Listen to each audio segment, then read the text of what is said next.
Robert Whittaker foresees big things for Khamzat Chimaev. Whittaker and Chimaev faced off in the co-main event of UFC 308 back in October, with a possible title shot on the line. The highly anticipated fight was scheduled for 5 rounds, but only ended up lasting one, as Chimaev brutally finished Whittaker in the first with a face crank that dislocated several of Whittaker's teeth. And for Whittaker, it was all the more impressive because of how good he felt heading into the fight. "I felt amazing," Whittaker said on his MMA Arcade podcast. "The cut was amazing. I felt strong. I felt fit. I was focused. I was locked in. Everything was picture perfect. Honestly, I can't say any other way. So I got in there, and with a second of the fight starting, I felt real comfortable standing with him. Real comfortable. But then the dude drops to like a millimeter. How do you stop that takedown?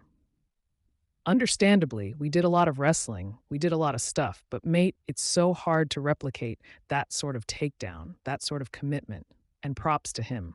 The guy knows his strengths and played into them to a T. He's willing to burn it all there for it. Anyway, takedown goes in.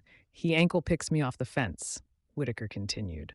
"It was a beautiful takedown, but then we get to the wall work and I felt good. I understood. He has a really heavy sag. He's not ridiculously strong or anything like that, but he had a really heavy sag and he was really good at making me work. He was really good at making sure he was active. Ines.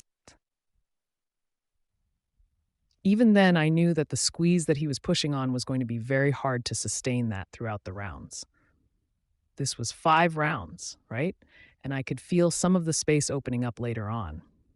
But obviously it happens. We transition, and then he puts his forearm across my face for the face crank. Whittaker has already recovered from the gruesome injury and noted that he actually had problems with his teeth for over a decade before Chimaev's submission finally did them in. Nevertheless, to dominate a former champion like Chimaev did is deeply impressive, and many called for Chimaev to get the next crack at UFC middleweight champion Dricus du Plessis. That may not happen, though, as UFC CEO Dana White previously declared former champion Sean Strickland as next in line, though he was less committal following UFC 308. And for Whittaker, it's clear who should get the next crack at du Plessis.